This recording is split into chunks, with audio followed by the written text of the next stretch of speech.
Well, we got another brisk morning, and it is wet, buddy. Let me tell you what. I mean, wet. We probably got, I don't know, about 2 inches of rain. We missed the snow. It snowed a little bit in the morning, and then it quit snowing. So we didn't get the snow, which was good, but we got a lot of rain, a ton of rain, and we got more rain coming in tomorrow. I think tomorrow night, Wednesday morning, it's almost like 3.5 inches. So what we're gonna do today, we're gonna try to cut this little edge here, and then I don't know if you can see that little patch of trees going down through there, and then there's a little island, not an island, but they want to kind of round the edge of the field off.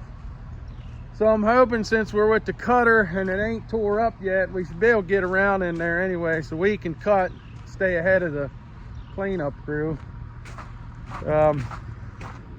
But it's wet.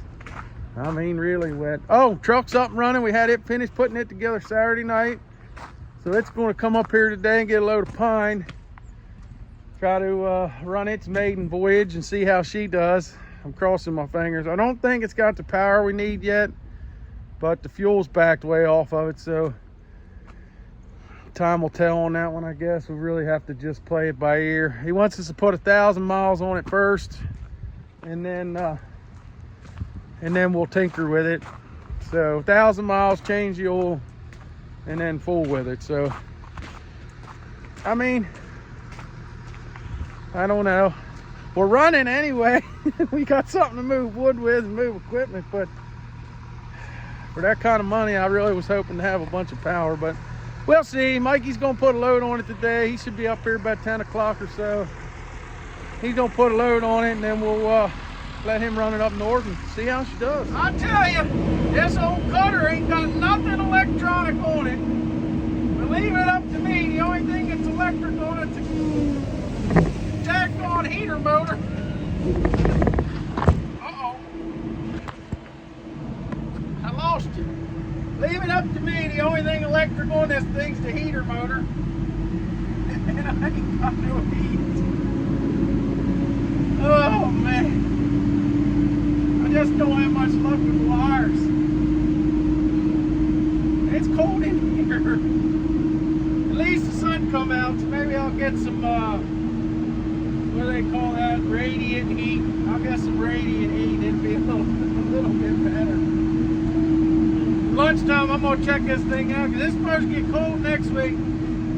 Frozen ground, we'll be working. I'm gonna need heat. Getting soft in my old age. Well, we got about 3-4 inches of rain the other day, somewhere around 3.5, 3 3/4, almost 4, depending on where you was at. So we're underwater. The wind dried it out pretty good there yesterday, but so we come up here this morning. We're picking the cutter up, going to take it back to the house, try to see if we can't get the heater motor fixed. I got a fuel line leaking on the road tractor now, so we're going to fix that. Yesterday I was sitting there trying to figure out what we was going to do today, and now we got more than we can do in a day, so it's just how it works out here. But oh, hang on. All right, I'm back. The phone was ringing, so I had to stop. Yesterday we ran out to Ohio, a little place called Little Hocking, I think in Little Hocking, Ohio. The fellow that helps us through the winter, his regular full-time, or his regular job, he, I think I said it before, he drives a, I guess you want to call it a Maxxis tire support rig. So he goes to these off-road truck races, and they mount tires, they groove tires, stuff like that. So it's a 379 Pete. It's got a 60 series Detroit, and it's real pretty. I'll show you, maybe on the next video, I'll show you a little bit picture of it, or show you some video of it. Real pretty rig. The engine's got excessive blow-by, so he's going to bring it up here, rebuild the motor. The guy that rebuilt my motor the second time, not the guy that did it the first time, but the guy that did it the second time, he's going to rebuild it for him. If it was my truck, I probably wouldn't worry too much about it right now, but since that truck is contracted to be there at these events. So it's not like where I take a load of logs up the road and she grenades on the way up there. And then I just get somebody else come get the trailer and we fix it. It don't work that way. That truck has to be there. So there is no, sorry, we broke down, we're not gonna make it this weekend. That doesn't work. So they would have to, if they broke down halfway out west, they would have to rent a truck, hurry up, switch trailers, get the heck out there. You know, it's just, so basically what they're doing is preventive maintenance. The truck probably makes more than anybody else's truck in a short period of time at work. So it's kind of a, you know, they're rebuilding the motor to make sure that they don't ever have an issue. Before I cut this one off, I got some pretty bad news day before last, I think. Been Tuesday morning, I guess.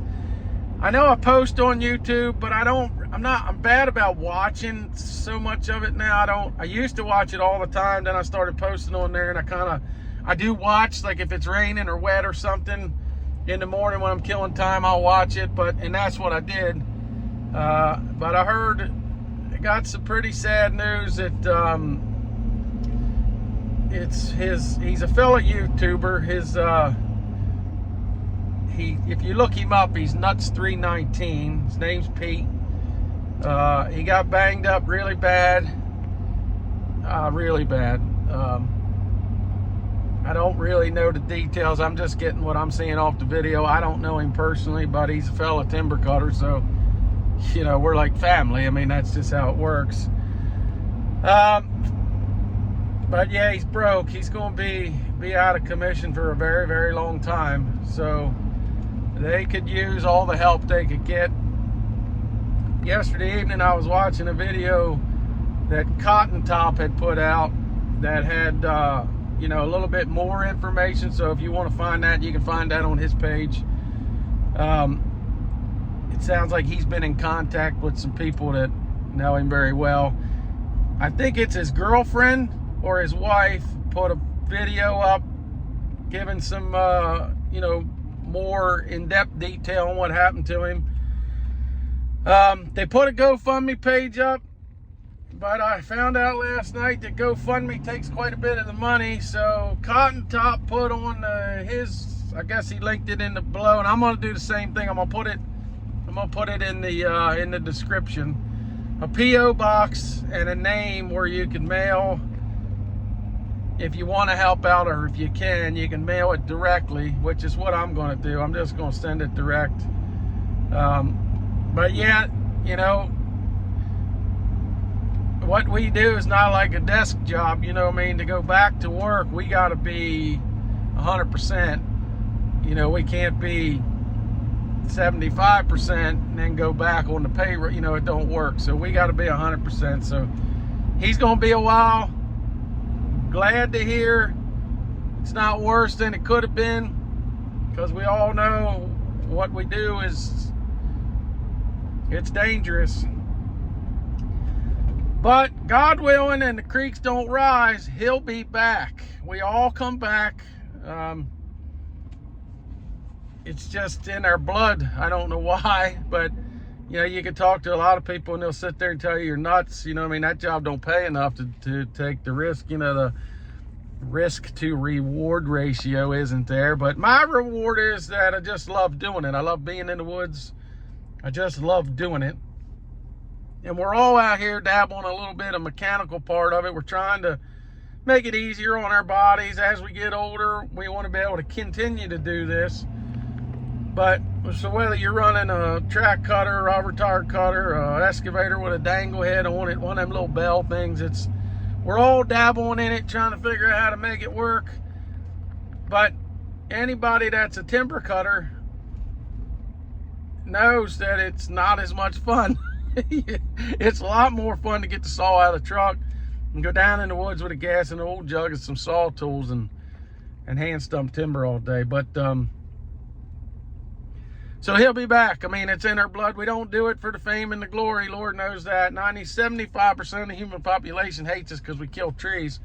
but they're wiping their rear end with toilet paper and opening up their hardwood cabinets in their house, and their house ain't made of, I don't know, leaves. It's made of wood, so I don't know why they hate us, but they hate us. Without us, they wouldn't even have a place to live. But, so the Lord knows we don't do it for the fame and the glory. We do it for the love of the game.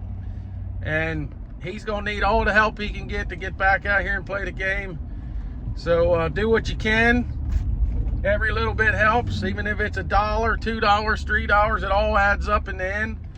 So I don't know the GoFundMe page, but it might be on Cotton Tops. I'll look. I took a screenshot of it yesterday because I'm gonna put it in this description. So if it's on there, I'll add it in too. So do what you can, help out. And Pete, if you see this, we're rooting for you, brother. We're praying for you, and we'll see you back in the woods. Thanks for watching, like, and subscribe, and we'll see you on the next one.